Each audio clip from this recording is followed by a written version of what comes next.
Hello everyone. यदि तपाईँ study भिजामा Sweden जान चाहनुहुन्छ भने यो भिडियो तपाईँको लागि एकदमै इम्पोर्टेन्ट हो। धेरै जसो नेपालीहरूलाई एउटा प्रब्लम के छ भन्दाखेरिमा चाहिँ अब युरोपियन कन्ट्रीमा कतै न कतै एउटा अप्सन भएदेखि चाहिँ म जान पाए हुन्थ्यो, कुन चाहिँ कन्ट्री राम्रो होला भन्ने धेरै स्टुडेन्टहरूलाई कन्फ्युजन हुनसक्छ। अनि अर्को कुरा भनेको चाहिँ धेरै स्टुडेन्टहरूको प्रब्लम चाहिँ के छ भन्दाखेरिमा मेरो अब प्रोफाइल राम्रै थियो, एकाडेमिक पनि मैले राम्रै स्कोर लिएर आएको हो होइन। अब मैले आइएल्स पिटी गरौँ भन्यो भने मैले आइएल्स पिटीमा पनि राम्रै स्कोर लिएर आउन सक्छु भन्ने लाग्छ होइन। अनि त्यस पछाडि गएर तर अहिलेको सिचुएसनमा चाहिँ मेरो फ्यामिली भइसक्यो, इभन मेरो बेबी पनि छ। अब यो सिचुएसनमा चाहिँ अब मैले कुनै पनि डेभलप्ड कन्ट्रीमा जाने पढ्ने होइन, अनि त्यहाँ गएर सेटलमेन्ट हरेक कुराहरू भन्ने चिज चाहिँ मेरो लागि अब अन्ली ड्रिम मात्र हुने भयो भन्ने तपाईँहरूले सोचिराख्नु भएको छ भने यो भिडियो चाहिँ तपाईँको लागि हो। सो यो भिडियोमा चाहिँ म तपाईँलाई स्टडी इन स्विडेनको बारेमा इन्फर्मेसन दिन गइरहेको छु। र तपाईँ यदि स्टुडेन्ट भिजामा चाहिँ स्विडेन जान चाहनुहुन्छ भने तपाईँलाई पहिलो कुरा म क्लियर गरिदिन्छु, ग्यापले केही असर गर्दैन। भने पछाडि तपाईँलाई जति वर्ष ग्याप हुँदा पनि केही फरक परेन।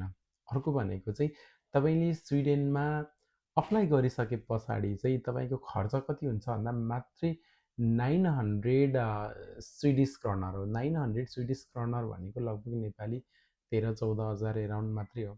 यदि तपाईँले त्यो पैसा खर्च गर्नुभयो भने तपाईँले एटलिस्ट लगभग 6-7वटा युनिभर्सिटीहरूमा चाहिँ तपाईँले अप्लाई गर्न मिल्छ त्यही एउटै एप्लिकेसन फीले। अब 6-7वटा युनिभर्सिटीमा तपाईँले अप्लाई गरिसके पछाडि चाहिँ अब तपाईँलाई युनिभर्सिटीले अफर लेटर दियो, इट्स ओके, तपाईँ प्रोसेस अगाडि बढाउन सक्नुहुन्छ। अब तपाईँलाई कुनै पनि टेक्निकल एरर भएन भने तपाईँको भिजा आउँछ। म तपाईँलाई 99% भन्छु, 100 चाहिँ भन्दिनँ होइन। तर चाहिँ त्यो यदि भिजा रिफ्युज भयो भने तपाईँलाई कुनै न कुनै के अनयुजुअल केस तपाईँमाथि छ भने मात्रै रिफ्युज हुने हो, नत्र भने युजल्ली भिजा रिफ्युज हुँदैन। भने पछाडि चाहिँ यो तपाईँलाई एउटा सेक्योर ठाउँ हो होइन। एउटा चाहिँ तपाईँको लागि एउटा अप्सन भयो, खर्च गरे गरेर भिजा प्रोसेस गरेर लास्टमा भिजा आइदिएन र 5-7 लाख रुपियाँ तपाईँको पैसा डुब्यो भने त्यो सिचुएसनमा तपाईँलाई फेरि गाह्रो हुन्छ, टाइम लसदेखि र हरेक कुरा प्रब्लम हुन्छ। अब त्यही भएको कारणले गर्दा तपाईँले अप्लाई गरिदिनुहुन्छ, तपाईँको अफर लेटर आयो, तपाईँ प्रोसेस अगाडि बढाउनुहुन्छ, आएन इट्स ओके भन्ने हुन्छ। अनि अर्को कुरा भनेको चाहिँ तपाईँले स्विडेनमा चाहिँ तपाईँले आफ्नो स्पाउस र बच्चा बच्ची तपाईँको बेबी चिल्ड्रनहरू पनि सँगै लिएर जान पाउनुहुन्छ। भने पछाडि चाहिँ तपाईँ स्टुडेन्ट भिजामा जानुभयो, तपाईँको स्पाउसले काम गर्नुहुन्छ, तपाईँ पनि काम गर्न पाउनुहुन्छ। प्रायः तपाईँले धेरै जस्तो कन्ट्रीहरूमा चाहिँ अब स्टुडेन्टले हप्ताको 20 घन्टा काम गर्ने त्यस्तो कुराहरू सुनिराख्नु भएको छ भने स्विडेनमा तपाईँले तपाईँको डिपेन्डेन्ट दुवैजनाले अनलिमिटेड काम गर्न पाउनुहुन्छ। भने पछाडि चाहिँ तपाईँले पढाइ म्यानेज गरेर जब तपाईँले जति गर्दा पनि केही प्रब्लम भएन।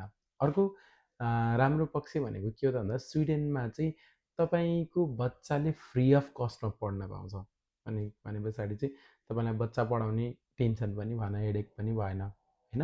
अनि अर्को अब तपाईँको ट्युसन फी भनेको चाहिँ सायदै युरोपियन कन्ट्रीमा तपाईँले यो लेभलको सस्तो ट्युसन फी पाउनुहुन्न होइन। सो सिम्पली तपाईँले हेर्नुभयो भने अब तपाईँको मिनिमम भनेको तपाईँको 48,000 स्विडिस क्रनरबाट तपाईँको म्याक्सिमम भनेको लगभग 75,000 स्विडिस क्रनरसम्म तपाईँको फी हुन्छ।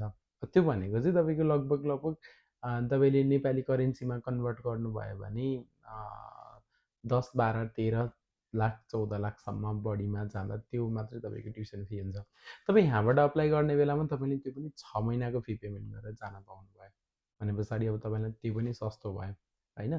अनि अर्को कुरा भनेको चाहिँ तपाईँले इन्सुरेन्स गर्नु पर्दैन होइन।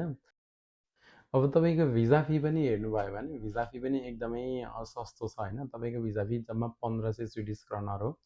स्पाउसको पनि 1500 स्विडिस क्रनर हो भने बच्चाको चाहिँ 750 स्विडिस क्रनर मात्र हो। भने पछाडि चाहिँ अरू तपाईँलाई मिससेलेनस डकुमेन्टेसन गर्ने बेलामा चाहिँ तपाईँलाई यस्तो मिससेलेनस खर्चहरू हुन्छ नि, तपाईँ विभिन्न ठाउँमा जाँदाखेरिमा हो, यहाँ चाहिँ तपाईँलाई हेभी डकुमेन्टेसनको बर्डन नहुने भएको कारणले गर्दाखेरिमा तपाईँलाई त्यो मिससेलेनस खर्च पनि हुँदैन। भने पछाडि अब तपाईँलाई खर्च केमा लाग्यो त? अन्ली ट्युसन फी अनि भिजा फी, अनि त्यस पछाडि अरू मिससेलेनियस खर्च पनि छैन, इन्सुरेन्स पनि छैन भने पछाडि तपाईँ एकदमै रिजनेबल कस्टमा तपाईँ स्विडेन पुग्न सक्नुहुन्छ। अर्को, तपाईँलाई स्विडेन पुगिसके पछाडि चाहिँ तपाईँको ट्युसन फी सस्तो हुने भएको कारणले गर्दा त्यहाँको लिभिङ कस्ट पनि एकदमै सस्तो छ स्विडेनमा, ट्राभल कस्ट पनि एकदमै सस्तो छ। र अर्को कुरा भनेको चाहिँ तपाईँले अब स्विडेन गएर चाहिँ तपाईँले पढेर सके पछाडि चाहिँ पिआर प्रोसेस गर्न पनि पाउनुहुन्छ। 100% तपाईँले तपाईँ पढेर सकिसके पछाडि ग्रेजुएट भिजा अप्लाई गर्न सक्नुहुन्छ होइन। अब त्यसलाई नर्मली जब सिकिङ भिजा भन्छ। तपाईँले त्यो चाहिँ 2 इयर्सको अप्लाई गर्न पाउनुहुन्छ। 2 इयर्स पछाडि तपाईँले डाइरेक्ट पिआर अप्लाई गर्न पाउनुहुन्छ भने पछाडि चाहिँ त्यो तपाईँले सायद अब युरोपियन कन्ट्रीमा सबैभन्दा सजिलो पिआर पाथवे भएको कन्ट्री कुन हो भनेर तपाईँले सोच्नुहुन्छ भने नि त्यसको आन्सर अभियसली स्विडेन हो। अब अर्को कुरा, अब तपाईँलाई मोस्ट अफ द युरोपियन कन्ट्रिजमा प्रब्लम छ ल्याङ्ग्वेज ब्यारियर। जहाँ पनि गयो इङ्ग्लिसै चल्दैन, त्यो देशको ल्याङ्ग्वेज बोल्नुपर्छ भने पछाडि चाहिँ अब तपाईँलाई स्विडेनमा जानुभयो भनेदेखि चाहिँ त्यहाँनिर हुन त त्यहाँ स्विडिस ल्याङ्ग्वेज पनि हुन्छ, तर तपाईँले चाहिँ त्यहाँ गएर इङ्ग्लिस चल्ने, मजासँग इङ्ग्लिस चल्ने भएको कारणले गर्दा तपाईँले इङ्ग्लिस ल्याङ्ग्वेज तपाईँलाई इजिली होइन कम्युनिकेट गर्न पाउने भएको कारणले गर्दाखेरिमा चाहिँ तपाईँलाई ल्याङ्ग्वेज ब्यारियरको प्रब्लम पनि हुँदैन भने पछाडि चाहिँ अब तपाईँलाई स्विडेन जाँदा यी सबै चिजहरू बेनिफिट भयो। र त्यति धेरै के भन्छ यो इन्टरनेसनल स्टुडेन्ट्सहरूको प्रेसर खासै धेरै नभएको भएर होला सायद त्यहाँनिर चाहिँ अब जब अपर्च्युनिटिजहरू पनि स्टुडेन्टले कम्पेरिटिभली अरू कन्ट्रीमा भन्दा स्विडेनमा बढी पाइरहेको हुन्छ। अब फेरि तपाईँलाई लागिरहेको हुन्छ कि त्यसो भए धेरै स्टुडेन्टहरूको प्रेसर छैन भने पछाडि कन्ट्री खासै राम्रो नभएर चाहिँ नगएको हो कि भन्ने कुरा आउँछ। त्यो चाहिँ होइन, त्यहाँको एलिजिबिलिटी क्राइटेरिया नै एकदमै हाई छ। हो त्यही भएको भएर तपाईँले त्यहाँ जानको लागि चाहिँ तपाईँले रिक्वायरमेन्ट्सहरू मिट हुनलाई गाह्रो हुन्छ। त्यो भएको कारणले गर्दाखेरिमा हो।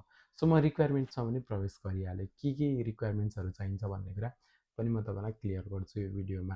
अब तपाईँले चाहिँ जस्तो तपाईँको एकाडेमिक भन्नुहुन्छ भने तपाईँको 60% भन्दा माथि हुनु पऱ्यो, यो चाहिँ एकदमै म्यान्डेट्री हो। र तपाईँले आइएल्स गर्नुहुन्छ भने ओभरअल 6.5 नट लेस देन 6 हुनु पऱ्यो। र पिटी गर्नुहुन्छ यदि भने तपाईँले ओभरअल 62 हुनु पऱ्यो। र अर्को कुरा चाहिँ तपाईँको राइटिङमा चाहिँ 61 आएकै हुनु पऱ्यो है। तपाईँले मानौँ ओभरअल 62 ल्याउनु भयो तर राइटिङमा 60 मात्रै छ भने तपाईँ अप्लाई गर्न पाउनुहुन्न। र बाँकी अरू English proficiency test for example TOEFL गर्नुहुन्छ भने त्यो पनि एक्सेप्ट हुन्छ, त्यो पनि आइएल्स इक्विभ्यालेन्टै हुनु पऱ्यो।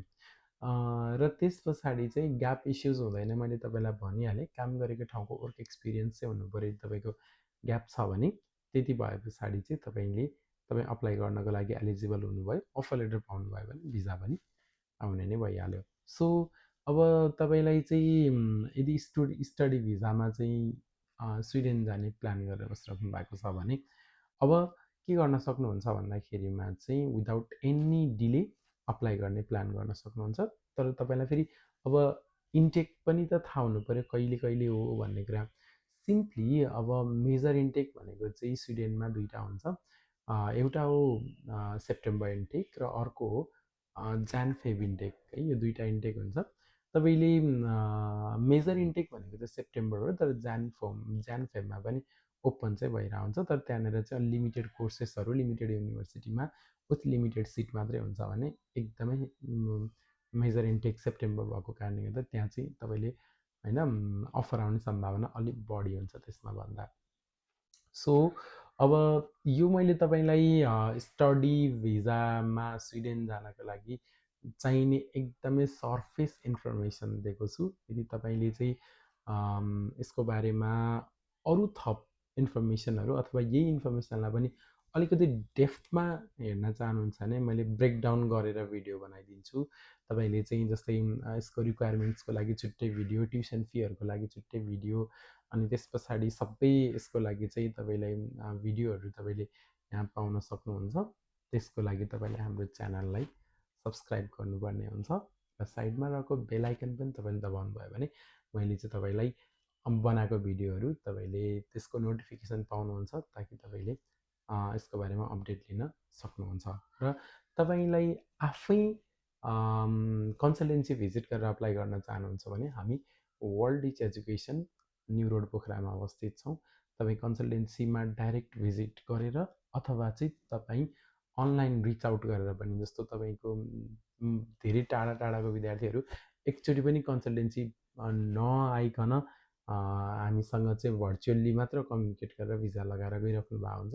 यदि तपाईँ पनि त्यो गर्न चाहनुहुन्छ भने हाम्रो वाट्सएप नम्बर हामीले तल डिस्क्रिप्सनमा राखिदिएका छौँ, त्यो चाहिँ तपाईँले हेर्नुभयो भने त्यहाँबाट पनि त्यहाँ कल गरेर पनि तपाईँले अरू थप इन्फर्मेसनहरू लिन सक्नुहुन्छ र तपाईँको एप्लिकेसन स्टार्ट गर्न सक्नुहुन्छ। So thank you so much for watching this video.